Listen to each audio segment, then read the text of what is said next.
इसी एज में अगर इतना सारा स्ट्रेस, इतनी सारी एंजाइटी खुद के ऊपर ले लेंगे तो फिर जो एक्चुअल गोल है पढ़ाई वहाँ से भटक। कितना भी पढ़ाई कर लो, कितना भी कोशिश करो पॉजिटिव रहने का, हार्डवर्क करने का, सारा काम करने का, जितने एफर्ट्स मुझसे हो सकते हैं हमेशा सब कुछ करने का, लेकिन मॉक में मार्क्स नहीं आ रहे। पेरेंट्स से जब मार्क्स कम आते हैं, पेरेंट्स को बताओ, उनको भी विश्वास नहीं होता, रिलेटिव्स कोई साथ नहीं है, कोई दोस्त नहीं बचा। I don't know what to do. Like seriously life feels like hell. Life feels like कि हो पाएगा कि नहीं हो पाएगा। सिर्फ 60 दिन बच गए मेरे एग्ज़ाम को एंड आई डोंट नो कि कैसे करूँगी मैं पूरा का पूरा सिलेबस, पूरा का पूरा इतना सारा काम बचा है करने के लिए and I don't know what to do. Seriously feeling like complete hopeless, या ऐसा लग रहा है कि गिव अप कर दूँ। हर एक टाइम इतना हार्डवर्क करने के बाद भी सब कुछ बनता रहता है, लेकिन एग्ज़ाम हॉल में जाने से पहले पता नहीं क्या हो जाता है। वहाँ जा कर के जब स्कोर देखो तो इट्स 400, 500 और आज के टाइम में तो कट ऑफ भी इट्स लाइक 600 और 700 और 800। आई डोंट नो काजल दी, बिल्कुल भी समझ नहीं आ रहा what to do and what not to. तो एक बात मुझे सबसे पहले जो आपसे जाननी है वो ये है कि पूरे साल की प्रिपरेशन आपने क्यों की? आपने जब जर्नी स्टार्ट किया था तो क्या आपको पता नहीं था कि एग्ज़ाम विल बी डिफ़िकल्ट और समथिंग लाइक दैट? और एक चीज़ बस मुझे एक चीज़ बताओ कि क्या वाइट कोट पहनने का सपना जो 1 साल पहले जब तुमने स्टार्ट किया था तब था और आज ख़त्म हो गया, या वाइट कोट पहनने का सपना तो अभी भी है पर उससे भी ज़्यादा तुमको डोमिनेट कर रहा है तुम्हारा डर? बहुत ऑब्वियस है स्ट्रेस, बहुत ऑब्वियस है एंजाइटी, बहुत ऑब्वियस है फील होना कि काजल दी मैं हार्डवर्क कर रहा हूँ फिर भी कोई रिजल्ट नहीं दिख रहा एंड आई एम लाइक कि वर्थ इट नहीं है काजल दी, या गिव अप कर देता हूँ करके।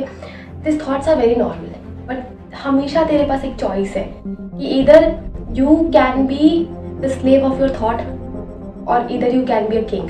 हमेशा जब तेरे को बुरा थॉट आ रहा है तेरे पास ये भी तो चॉइस है कि फ्लिप योर थॉट्स तुरंत से। ठीक है अभी बुरा फील हो रहा है, इट्स ओके, जो होगा वो तो रिजल्ट के बाद होगा ना, तब देखेंगे, अभी ज़्यादा नहीं सोचते, अभी पढ़ते हैं। मुझे पता है लास्ट के 60 डेज, लास्ट के 50 डेज बहुत मैटर करते हैं। किसी ने पूरे साल भर में अगर 6 घंटे 5 घंटे भी पढ़ाई की है ना, या 4 घंटे ही पढ़ाई की है, तो उसके लिए लास्ट का जो 30 डेज होता है, 40 डेज होता है, 50 डेज होता है ना, वो बिल्कुल ही लाइफ चेंजिंग होता है। ही और she can reach from the level from bottom to like very very top. और this is not something I am kidding you, literally बता रही हूँ। देख टॉपिक डिसाइड कर, जो टॉपिक आता है उसको रिवीजन पे डालते, जो नहीं आता है उनको या तो 2x की स्पीड पे वीडियो लगा करके देख, या तो नोट्स ऑलरेडी बने हुए इसको 2x की स्पीड पे रिवाइज कर। सब कुछ तेरे हाथ में, सब कुछ। और एनी सिचुएशन लाइफ में कुछ भी आए, एग्जाम को प्रायोरिटाइज करना कम कर और थोड़ा सा खुद को प्रायोरिटाइज करना शुरू कर। You know this white coat has its own emotion. ये वाइट कोट कोई एक लैब कोट या कोई ड्रेस नहीं होता जो कि कोई भी पहन ले, पहन सकती है तो खरीद करके, लेकिन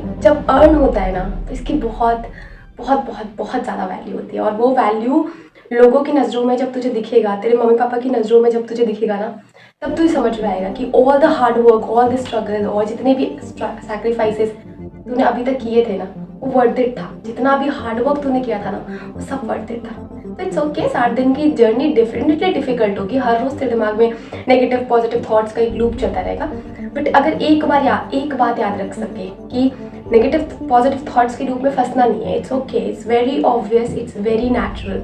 you have to be just you and you have to just have focus on your preparation. और एक चीज़, किसी और की प्रेपरेशन को देख करके कि तेरा कोई फ्रेंड है या तू जिस कोचिंग इंस्टीट्यूट में उसमें किसी के 600 आ रहा है, 650 आ रहा है, उससे पैनिक मत हो। अभी लास्ट के 30 दिन बाद हो सकता है कि तू भी उसी लेवल पे पहुंच जाए, क्योंकि हार्ड वर्क तो तू कर ही रही है ना। तो अपने आप को थोड़ा सा गाली देना कम कर दे, थोड़ा सा गाली देना, क्योंकि सिचुएशन परिस्थिति खराब हो तो गाली देना बहुत बहुत आम चीज़ होती है। सबसे पहले खुद को, और दूसरा इम्पॉर्टेंट चीज़, बस पढ़ती रहे यार, अच्छा होगा, जो होगा अच्छा होगा। और एक बात समझ, तुझे मम्मी पापा के साथ, सोसाइटी के साथ जो एक इंसान के लिए तू लड़ाई कर रही है या जो भी तू इतना स्टफ कर रही है ना, वो तू खुद है। तो never ever fail to appreciate yourself, never ever fail to do something जो तुझे फील करवाए कि यार मैं वर्थ इट हूँ, या I know I am deserving. चाहे वो तू खुद को बोल करके बोल सके, चाहे तू सेल्फ टॉक कर सकती है, like walking around and you are saying something good about you.